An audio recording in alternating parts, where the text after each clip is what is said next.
గురుగారు, వైకుంఠ ఏకాదశి రోజు అంటే ముఖ్యంగా వైష్ణవ ఆలయాలకి ఎక్కువ ప్రాముఖ్యత ఉంటుంది. ఎందు గురించి? వైకుంఠము అనేది శ్రీ మహావిష్ణువు యొక్క స్థానం. కైలాసము అనేది శివుని యొక్క నివాస స్థానం. వైకుంఠ ఏకాదశి నాడు మహావిష్ణువుకి సంబంధించిన నివాస స్థానానికే అందరూ వెళ్తారు కాబట్టి వైష్ణవాలయాలే చాలా కళకళలాడుతూ కనిపిస్తాయి. నిజాన్ని నిజంగా మాట్లాడుకుంటే విష్ణువుకి శివునికి భేదం ఏమాత్రమూ లేదు. ఈయన విల్లు ధరిస్తాడు విష్ణువు, వనమాలి గది శాంగి. ఆయన విల్లును ధరిస్తాడు. పినాకపాణిం పతిమాప్తుమిచ్చతి. ఈయన పినాకం అనే పేరు కలిగినటువంటి వీటిని శంకరుడు ధరిస్తాడు. విష్ణువు చేతిలో శంఖం ఉంటుంది, శివుని చేతిలోనూ శంఖం ఉంటుంది. విష్ణువు రాక్షసుల్ని సంహరించాడు, శివుడు రాక్షసుల్ని సంహరించాడు. విష్ణువు పసుపచ్చని పట్టు వస్త్రాలు మాత్రమే ధరిస్తాడు మంచి ఆడంబరంగా. శంకరుడు పులితోలు లేదా ఏనుగుతోలు మాత్రమే ధరిస్తాడు నిరాడంబరంగా. శంకరుడు కేవలం అభిషేకంతో ఆనందపడిపోయే లక్షణం కలిగినవాడు.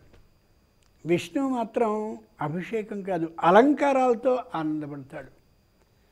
ఏ విధమైన అలంకారాలు లేనటువంటి తనాన్ని ఇష్టపడతాడు శివుడు.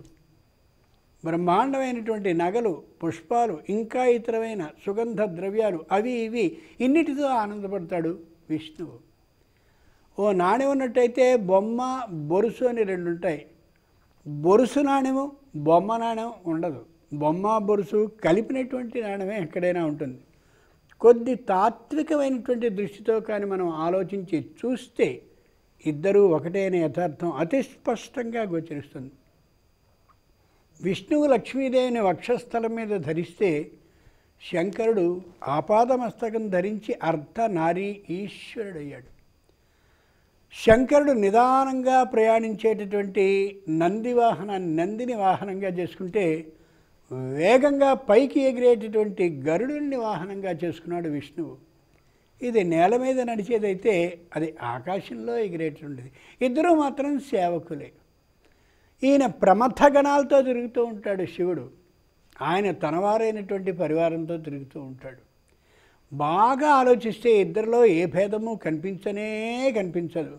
ఒకరు బ్రహ్మాండమైన ఆడంబరమూర్తి విష్ణువు, శంకరుడు నిరాడంబరమూర్తి. ఉదయకాలంలో మంచి ఉత్సాహంతో ఆనందంతో ఎలా అయితే మనం ఉంటామో, సాయంకాలం అయ్యేసరికి ఎలా అయితే చాలే అన్నట్టుగా నిరుత్సాహంతో ఉంటామో, ఆ కాలం విష్ణువుకి సంబంధించిన కాలం అయితే ఈ కాలం శివునికి సంబంధించిన కాలంగా లెక్కించుకోవచ్చు. అంచేతనే ఉదయకాలంలో ప్రాతర్ విష్ణుం సాయే శివం. ఉదయకాలంలో విష్ణువుని కానీ దర్శించినట్టయితే అబ్బాయి ఏం బాగున్నాడు, ఎంత బాగున్నాడు, చక్కగా ఉన్నాడు, ఓహో ఆహా అనుకుంటూ మనం ఏదైనా కార్యాలయానికి వృత్తి ఉద్యోగ వ్యాపారాలకు వెళ్ళేప్పుడు ఇలా వెళ్ళాలి అనే అభిప్రాయంతో మంచి బట్టలు వేసుకుని ఉన్నంతలో చక్కగా అలంకరించి పెడతాం. సాయంకాలం వచ్చేసేటటువంటి సందర్భంలో ఇంటికేగా పోతున్నాము అని అనుకుని నలిగిన బట్టలున్నా ఇంకోలా అని వస్తాం. శివాలయానికి వెళితే మనకి ఇచ్చేటటువంటిది భస్మాన్నే ప్రసాదంగా ఇస్తారు. విష్ణువాలయానికి ఉదయకాలంలో వెళ్ళినప్పుడు తులసి తీర్థాన్ని ఇస్తారు. తులసి అనేటటువంటి శ్వాసకోశాన్ని శుభ్రపరుస్తుంది. శివాలయానికి సాయంకాలం వెళ్ళినప్పుడు బిల్వ జలం అంటే మారేడు జలం ఇస్తారు. అది జీర్ణక్రియని సంపూర్ణంగా కలిగజేస్తుంది. ఇలా ఇద్దరికీ 108 ప్రత్యేకమైనటువంటి పోలికలు ఉన్నాయి. అందుకని విష్ణువు శివుడికి భేదం ఏమాత్రమూ లేదు.